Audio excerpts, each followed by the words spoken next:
This session is about women and resistance to the First World War. We've got two speakers. Bernadette Highland, who's from Manchester. She's a journalist and writer. She's founder of the Mary Quayle Club, Mary Quayle Club. And they've recently set a website which has the history and minutes of Manchester and Salford Women's Trade Union Council, and she's going to talk for about 20 minutes about that and their relationship with the First World War. After that, Hannam, who many of you will know from Bristol, is going to talk about Mabel Tothill and her role in opposing the First World War in Bristol. You can see posters on the wall here for our exhibition in the cathedral about Bristol's World War I conscious objectives, and I should mention that lots of times in the day. So if you're not yet been there, please get the car and see it. Thanks so much. Bernadette. Hi. Can I first of all say thank you to the Bristol History Group for inviting me to speak today. I have to say straight away I'm not a historian, and I don't mean that as a defensive thing, but essentially I'm an activist who believes that in knowing your own history gives you the confidence in playing a role in your trade union, your community, and engaging with world politics. I think at the moment as well, when things are so depressing in the world, I think it's important that people know about past struggles and know that people have won and that you can win again. And it's always been really important to me to know my history as a trade unionist and a community organiser. I'm from an Irish working class background, and like many immigrants, we were told by our parents about the history of why we ended up in cities like Manchester rather than in counties like Mayo. And our parents did that because they wanted to pass on that history. They wanted for us to value our Irish identity. And also, growing up in the 70s to counter the rampant anti-Irish racism and discrimination that was prevalent and that our parents knew that we were going to have to deal with. Following on from that, 2 years ago I was involved in setting up the Mary Quayle Club. Mary Quayle was an Irish woman who was a significant figure in trade union politics in Manchester and nationally. She's been largely forgotten, like many women, and not just in her own trade union histories, but by her own trade union movement. Our group has produced a history of Mary, which is in this book, a play, and latterly we've just put online a history of Manchester and Salford Women's TUC, which Mary played a key role in as an organising secretary. And it's interesting looking at some of the new trade unions, that's United Voices of the World or the IDWB. It's easy to draw comparisons with them and past organisations such as the Manchester and Salford Women's TUC. The history of the Manchester and Salford Women's TUC is a reminder of how a small group of determined working class and middle class women and men worked together to make this such an influential organisation. In this period that they existed, which was 1895 to 1919, trade unions were mainly small, based on industries where people worked, and very local. The trade unionists had more control over how they organised, what they did, and who they worked with. But trade unions were mainly organisations for men. They either ignored women workers or were hostile to them as a workforce which they believed would undermine their pay and conditions. Nowadays, trade unions are barely recognisable from the days of Manchester and Salford Women's TUC, but the issues are still very much the same about recruiting women into trade unions, achieving equality and justice at work, including equal pay for equal work, issues that have not gone away. It was through starting the Mary Quayle Club we were able to find the minute books of the Manchester and Salford Women's TUC, which had been lost for nearly a century. They were found through chance, but when we contacted Mary Quayle's family, her great niece and nephew, and it seems Mary must have taken the minute books away with her when the organisation closed in 1919. And luckily for us, she and her family kept them safe. They are in mint condition, and her family were happy to donate them to the Mary Quayle Club. And today, of course, they're now on a website so everybody can get access to them. The minutes are not like the modern ones that maybe you and I produce, which is a couple of lines. These minutes are comprehensive, beautifully written, and give a fascinating insight into the real life of this organisation and the lives of working class women who were not prepared to be exploited or abused at work. They were mostly written by the middle class members of the Women's TUC, women such as Amy Bullitt and Emily Cox, but they're not patronising, but sympathetic and forthright in telling this real story of women's struggle for equality and justice. The Council also produced annual reports. The Women's TUC started in 1895 by local philanthropists. The most well known was C.P. Scott, the editor of the Manchester Guardian, and Julia Gaskell, the daughter of the novelist and campaigner Elizabeth. Others were just as important, but we know little about them.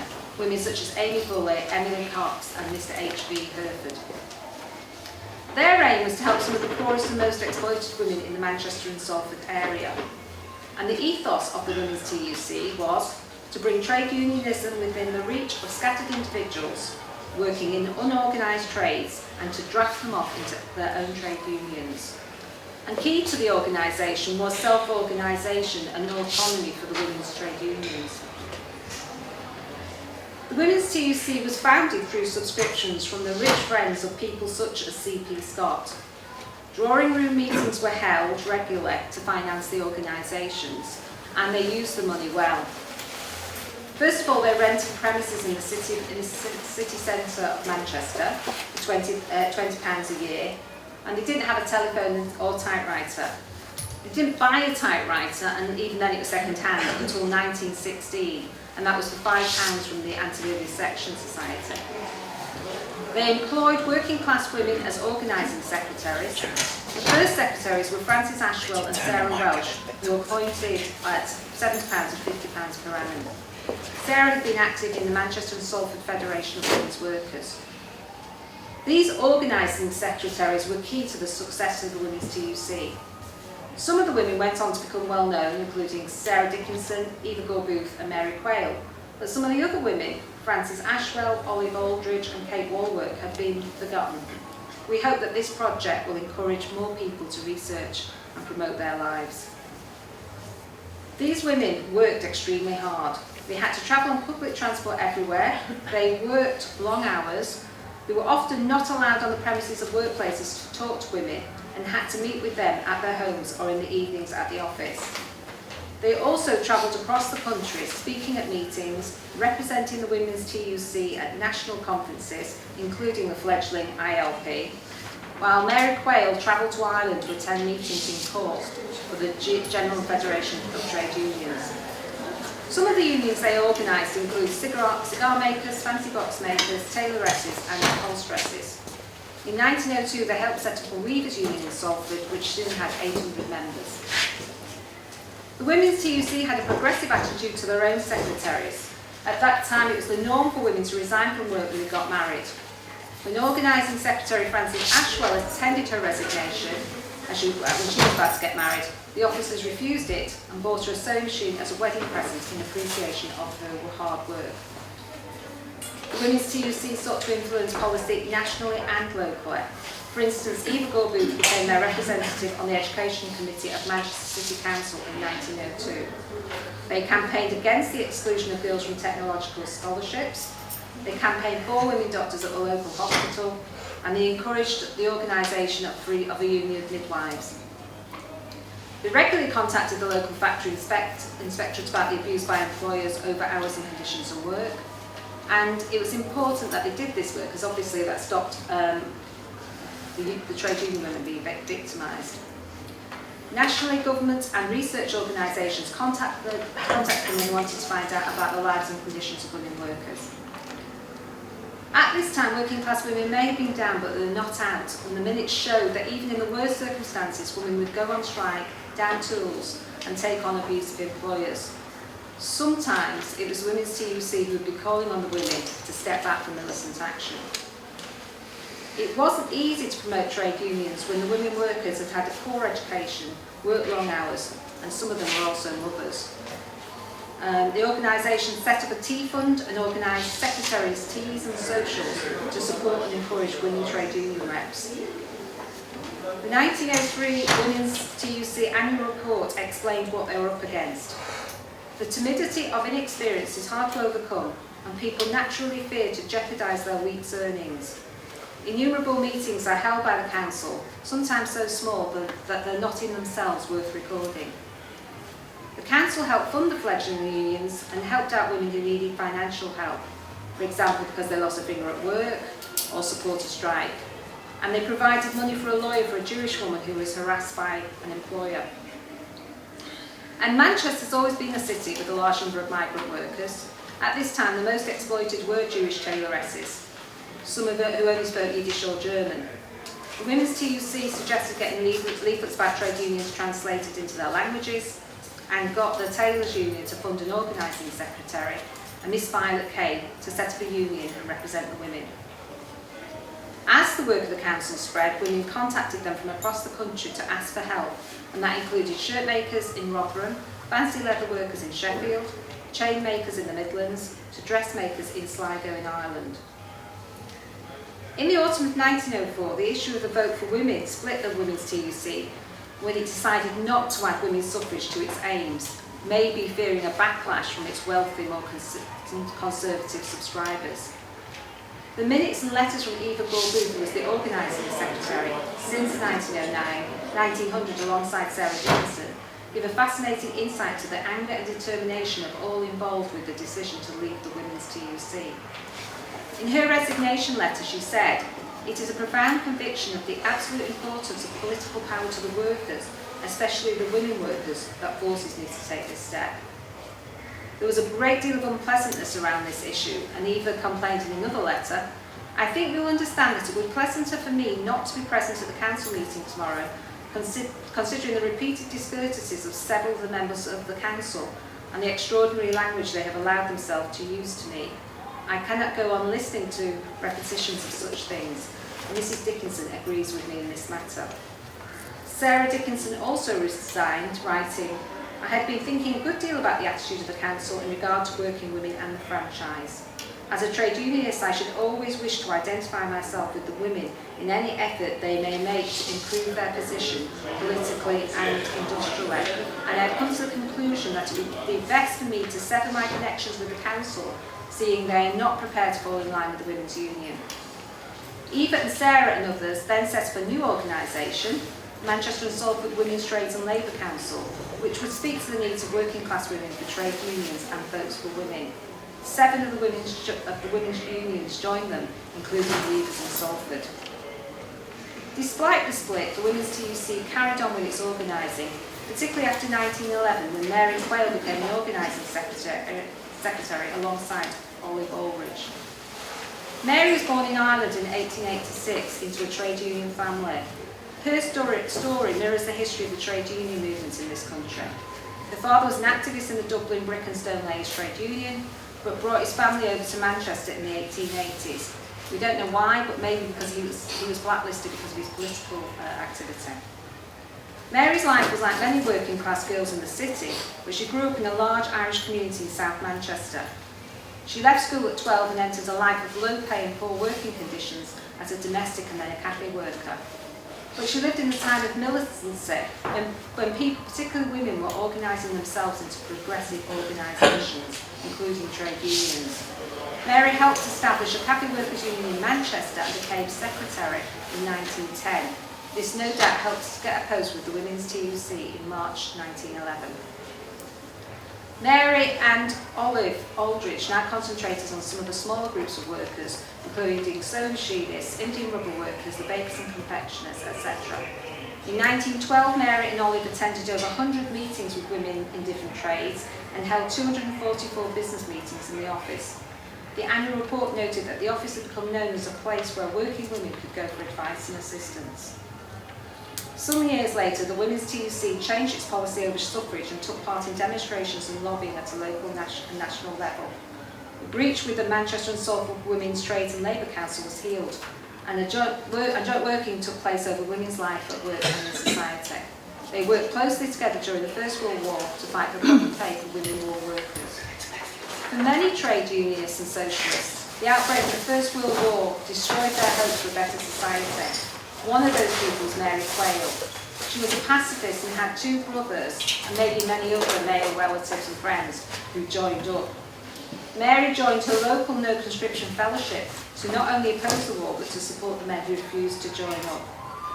During the First World War, Mary was the organising secretary for the Women's TUC, and the experience and reputation of the organisation and its workers meant that it played a significant role in challenging low pay and exploitative practices that employers thought they could get away with. The role of women in industry changed as the war carried on for 4 years. In the early months of the First World War, many women lost their jobs as some of the trades in which they worked, such as clothing or shops, cut back their workforce. Mary was appointed to the Manchester Relief Committee and played an active role in its work. She was also involved with the Women's War Interest Committee, which campaigned for proper rates of pay for women war workers. The annual report of 1914 noted, "Never before has the organisation of women been so necessary as at present, as owing to the shortage of men through enlistment, women are being employed in their place, and it's of the utmost importance that women doing the same work as men should receive the same wages." By 1915, women were working in the war industries, including munitions, engineering and shops, replacing men as they went to war, and women textile workers took on government contracts for uniforms. Employers saw the increased employment of women as a way of using them as cheap labour, but the women fought back.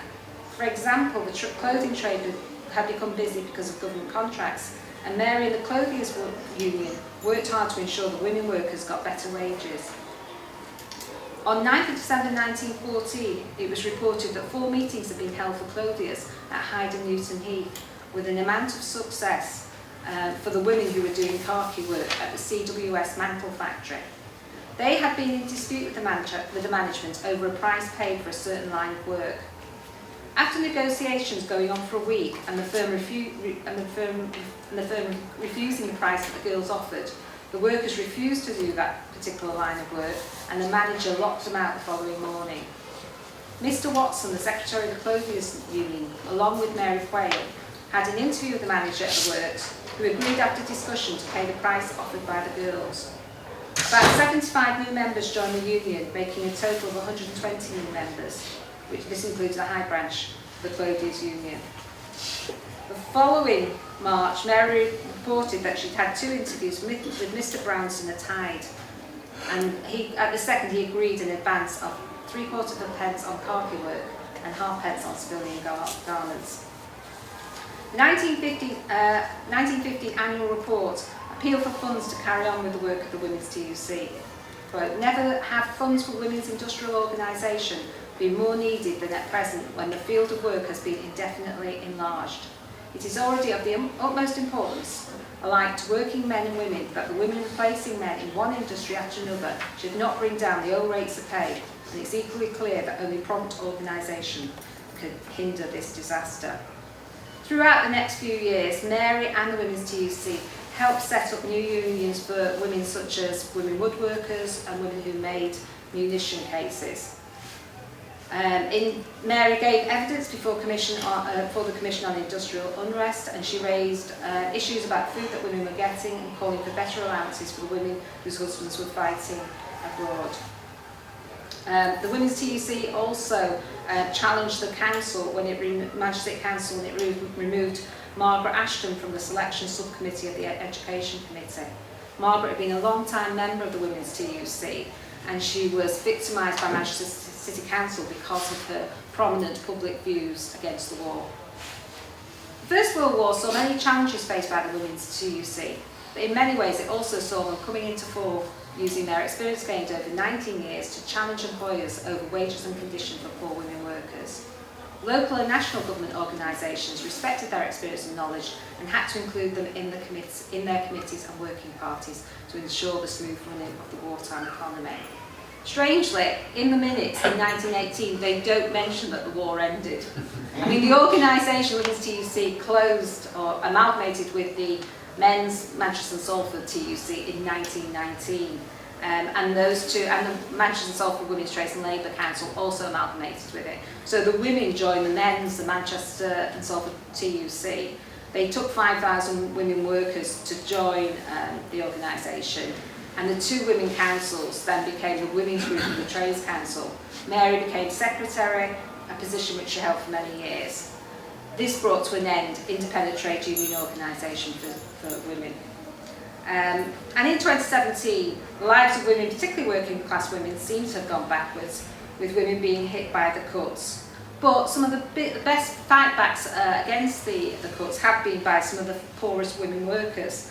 And in that I include the LSE cleaners in London, the Durham teaching assistants, and the women and men at St Bart's hospital strike in London. They're some of the most inspiring union activists, using new technologies to meet up and organise, as well as take part in strikes and demos. They are the inheritors of the women's TUC. They are the modern Mary Quayles, who believe that trade unions are as important for women as much as women's are crucial to the future of trade unions. Thank you.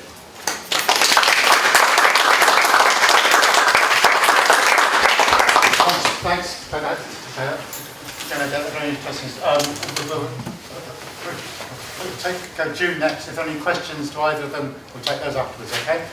June, Hannam, used to teach at UWE. Do you still teach at UWE? No. No, used to teach at UWE. Escaped UWE. Unfortunately, our projector's not working, so you can't show your slides. Just have to hear my voice, okay. no pictures. June has written about the Independent Labour Party in Bristol in the First World War, which is for sale on the stalls out there. And she's writing one about Mabel Tothill, and no doubt what she tells us now will be in that pamphlet. Yeah. It will, but I'm not just going to talk about Mabel. Oh, sorry, right. She's just one of my favourite people. It's quite all right, I know, she's one of our favourite people, but I'm going to talk about her and some of the other socialist women in Bristol who opposed the war, but who also gave support to conscientious objectors. And I was talking to Cyril the other day, and we were talking about how in many parts of the country you find women that are in support of many of the men who are refusing to fight, but it's very difficult to find out anything about them, and you have to really dig deeply in local archives and so on to actually really find out about them. And the great thing about having exhibitions, and I'll say it again, that the Conscientious Objectors exhibition in the cathedral, is that you do find that people send in material, and Jeremy's been really generous in sharing that with me, and we found out more about people like Mabel Tothill from that. So again, I think it links to the talk before. It's really difficult finding material on some of these women. But anyway, today I'm going to focus on, look at the time, I'll whiz through. I'm going to focus on 3 Independent Labour Party socialist women, and mention a few others on the way. And they were Annie Townley, Mabel Tothill and Hanna Higgins, who were all members of the Bristol Independent Labour Party. And I first came across them when I was doing work on the suffrage movement in Bristol just before the war. And I think this is the kind of place where they all met each other and founded a firm friendship. And in the talk I'm going to look at the following briefly: the importance of friendship and political networks in sustaining them, their motivation for opposition to the war, the spaces they used to express their opposition, and how far their own lives were affected, both during the war and afterwards. And so if I just very briefly say something about them, but it will be very brief. Annie Townley, who was born in 1875, was an ILP member and married to a textile worker from Lancashire called Ernest, and they had 2 small girls. But she was also, before the war, employed by the National Union of Women's Suffrage Societies to be a paid organiser, and came down to Bristol to work up the east of Bristol on behalf of suffrage and labour. I won't go into the policies of the NUWSS, which you don't want to know really. And so she comes, and when she finds that the local NUWSS branch, who are very liberal, don't approve of the latest policies of the National Union, she works through the East Bristol Women's Suffrage Society, which is largely ILP members and working women. And it's here that she meets Mabel Tothill, who is our other main character, who was born in 1869 from a completely different background. She came from a very middle-class background. She was the daughter of a managing director of a starched blue and black lead factory in Hull, and the whole family moved to Bristol in the 1890s, and she joined the Bristol NUWSS. She was interested in voluntary social action, was honorary secretary of the East Bristol branch of the Civic League. She worked with Marion Pease to organise girls' clubs and so on. And she helped to fund the university settlement established at Barton Hill in 1911. So already she is quite integrated into the life of the east of Bristol. And she lived in the settlement with 2 other women, and all 3 of them are Quakers. That's the other thing to mention about her. So sometime before the war, between then and the war, she appears to have joined the Independent Labour Party, and she became honorary secretary and then president of the East Bristol Women's Suffrage Society. So you can see a pattern emerging here. Now, Hanna Higgins I've put in because she is somebody it's much more difficult to find anything about. She's always referred to as Mrs Higgins, so you don't even get her first name in most of the literature. But when I looked at the census, there was something in the Labour leader about Tommy Higgins in Bristol and all the stalwart work that he did. And so it said he had 2 small daughters. So I go to the census and find a Tommy Higgins with 2 small daughters. So I assume this must be them, but I could be totally incorrect. And anyway, she was called Hannah, if this is the case. And she was active in the pre-war Independent Labour Party. She was a branch delegate to the Bristol ILP. She was nominated as vice chair of the Bristol branch and was vice president of the Women's Labour League, which is a group set up to support the Labour Party nationally. It's to get women involved in the Labour Party. We can only guess at the Higgins family life because, again, in this tribute to Tommy in the national ILP newspaper, the Labour leader, it says, 4 nights out of every week he gives to the work of the ILP, so I don't know what it's like at home. Okay, so these are my 3 main women who, as I say, were working together in suffrage before the war. And I think it's very important to have these friendship networks, especially when you get involved in unpopular causes, which clearly, by the time you get to the First World War, opposition to the war and support for conscientious objectors is not one of the most popular causes that you can actually have. And they formed quite a close group, which is then also added to by obviously another key player in Bristol, which is Walter Ailes, who was the organising secretary of the ILP and a Labour councillor at the time. And he was selected just before the war to be the Labour candidate for East Bristol. And he's very, very supportive of women's suffrage. So these people are all working very closely together. And his wife Bertha is a political activist in her own right. She was a paid organiser part-time for the Women's Labour League in the South West.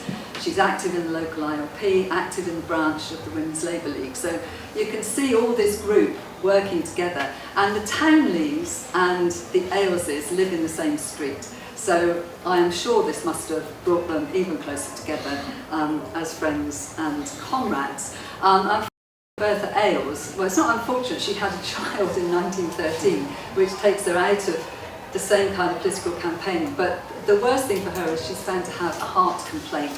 So that does stop her being quite so active. But she does appear at various times, but I think she would have been much more active if she'd been able. And of course, at the same time, these women do have links with non-socialist women who eventually opposed the war as well, which I guess we should be mentioning. And because they worked in the NUWSS, some of those women were opposed to the war, especially some of the women who were Quakers. And Mabel Tothill is particularly at home with some of those women who are friends of hers, like the Sturges and the Frys and some of those families. And they all eventually are members of the Women's International League, which is a peace group set up from really some of those ex-suffrage people who were opposed to the war. It's set up internationally at the Peace Congress at The Hague in 1915. Sorry to blind you with all these dates and names. So here we have this close-knit group of friends. I think I also ought to mention that their eventual peace activism does draw in other people to attract them into the ILP, other women. And one of those who does figure quite a bit in the story is Lucy Cox, who is a young woman who joins the ILP because she's so attracted by Walter Ailes and the things that they're doing there. She is a school teacher from Keynsham. She becomes secretary of the Keynsham ILP. and she works very much with the Bristol people, and she's interesting in her own right, but she eventually, many years later, marries the General Secretary of the ILP, of the Labour Party, Jim Middleton, and she becomes MP for Plymouth Sutton in 1945. But she starts off as Lucy Cox in Bristol, working with our Bristol people.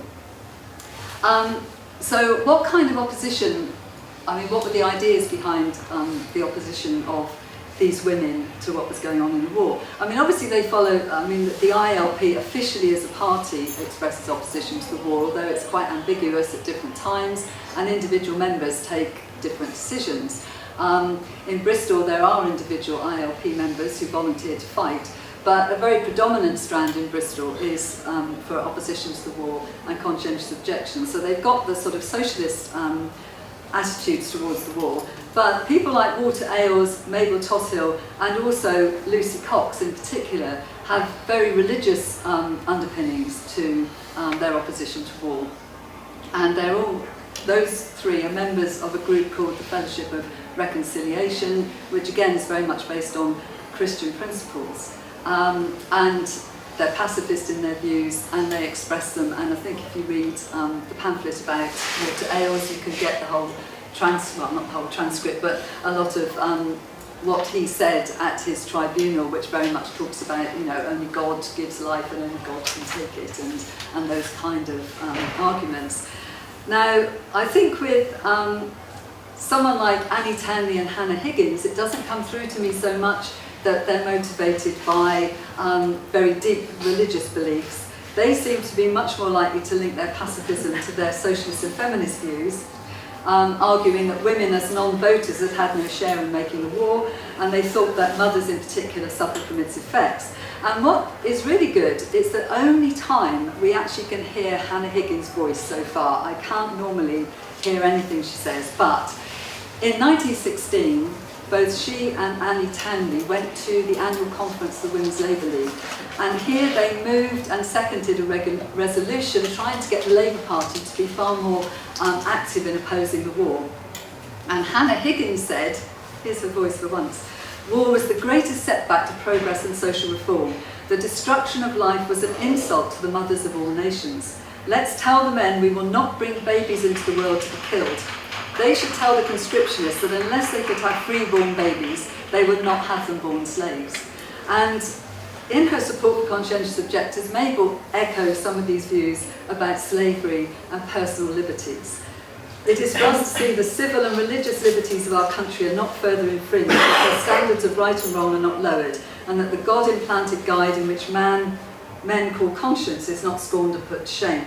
If we are true patriots, if we desire our country shall not be fair but the fairest of all, we shall stand by those who have surrendered their physical freedom to secure freedom of soul." And then she quotes a poem about slavery. And again, I think it's very important, I don't have really time to go into it, but this notion that those who oppose the war have their own view of what equals patriotism, and they feel they have patriotic views which are different than patriotism put forward. But I don't really have time to go into it. So where do they actually express their opposition to war? What sort of spaces do they use? And I think they're all working within the ILP, but then they go off into other spaces where they put more of their energies, I think, to try and get their message across. So Annie Tandy and Hanna Higgins become more active in the Women's Labour League, and they become president and vice president of this group. And sometimes I'll use the word chairman because that's what they used at the time, and I find it a bit odd to say chair now when they didn't use it. And another ILP member is the branch secretary, which is Miss Manning. So, again, this ILP group are trying to get the Women's Labour League to push the Labour Party to be more oppositional to the war. They're also, along with Mabel Tothill, members of that Women's International League that I talked about before, where Mabel, I think, was a bit more at home there, and she actually attends the annual conference in 1916 as a representative of the Bristol branch. So you can see they're trying to work through some of these other women's groups as well. You could say Annie Tandy's focus was more on working class women. She was the regional organiser for the Women's Peace Crusade, a series of mass demonstrations throughout the country in 1917, largely organised by the ILP. She was always active in speaking about the impact of war on women's work and wages, and argued that mothers should be represented on committees dealing with maternity. And she often talked about how humiliating it was that women had to beg Parliament, full of men, to be able to sit on committees that dealt with what she would see as women's work. And she was also therefore still interested in the vote during the war, and both Annie, Mabel and Hanna Higgins were all at a meeting, along with T.C. Lewis of the Trades Council, to discuss the Franchise Bill in 1917.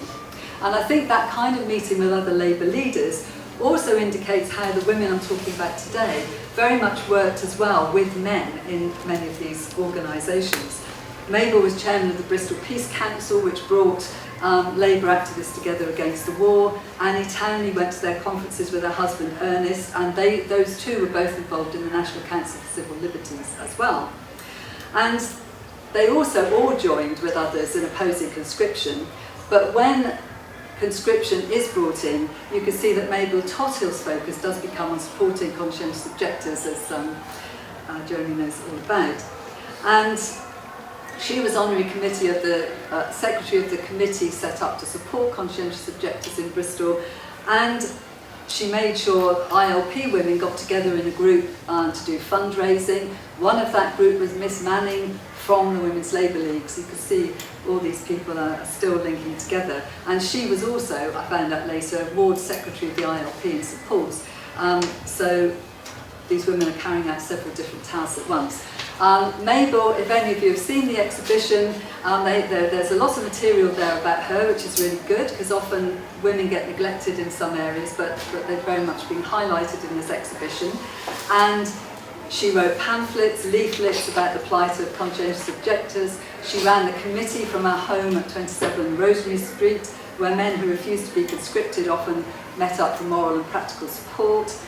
And thanks to new pieces of evidence, which you've received from some of the families of conscientious objectors, we can now see more about her day-to-day activities. The fact that she kept an eye out all the time for when men were moving around from prison to prison.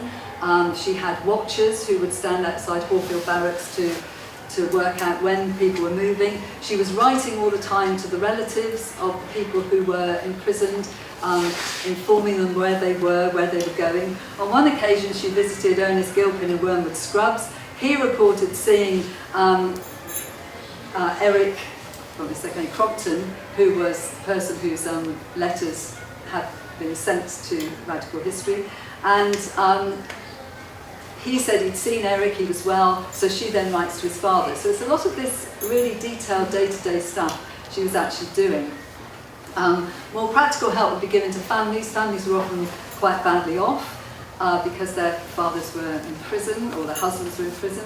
And Cathy Dyer, whose grandfather Alfred James was a conscientious objector, told me that her brother recalled her grandfather saying he had help from Mabel, practical help, and that she also organised lots of trips for school children at the same time.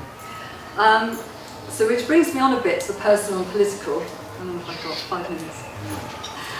Okay, so you can see Mabel's activities there.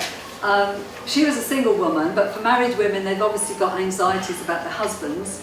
And Annie Townley, for example, her husband Ernest goes to a meeting in London, and it was reported in the Labour Leader he was knocked about and he was never the same since. And in quite a gender reversal, he was picked up in 1918 and arrested as a conscientious objector. And he asked them if he could have 24 hours leave because his wife was away at the Labour Party conference and he needed to see her before he went, and he was given 24 hours before he went away. Walter Ailes, of course, was in prison for most of the time after 1916. There's Bertha with a young child. She has to go and visit him all over the place, often with Annie Townley.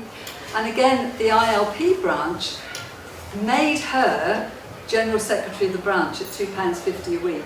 She clearly did not act as General Secretary of the branch, and they rescinded it as soon as he came out of jail. So obviously they're giving some financial help to the family. I'm going to whiz on here to the end, sorry. I think it's quite important, that's why I want to do the conclusion, to think about how the high-profile activism of many of these women in the war does affect what they do afterwards, I would say. So they all remain active in the ILP during the early 20s. Annie Townley stays as the chair of the branch. She'd been very active in the war and virtually kept the ILP going. And she is thanked for that. So while Bertha is the nominal organising secretary, she's really doing all the work. And after the war, she's chair of the ILP, but she stops in about 1921 because in 1920 she's appointed woman organiser for the Labour Party in the South-West. So I can only think some of this comes about because she is so well known in all these Labour circles during the war. And all these people are representatives on the local Labour Party as well, and they're very in with the teams, with the Trades Council. And Mabel takes over from Annie Townley as chair of the ILP in 1922, but she is also, and this is not that usual at the time when it was quite difficult for women to get winnable seats, she was actually selected to sit, to contest St Paul's. She doesn't get St Paul's in 1919, but in 1920 she's shoehorned into the council unopposed when one of the Labour councillors becomes an alderman. And so she becomes the first woman councillor in Bristol, and she's the first Labour woman councillor as well. She loses the seat after a year, but stays active in the ILP. Lucy Cox, eventually, she becomes very active in the South-West, in the ILP, in the Labour Party, but she leaves Bristol with Walter Ailes and his family, but because they both become organising secretary and secretary of the No More War movement, and they move to London as part of the No More War movement, where they get into lots of controversies, and then in the early 30s, she starts to have wants to have a parliamentary career, meets and has an affair with Jim Middleton, whom she eventually marries, but that's another story and a bit like a novel.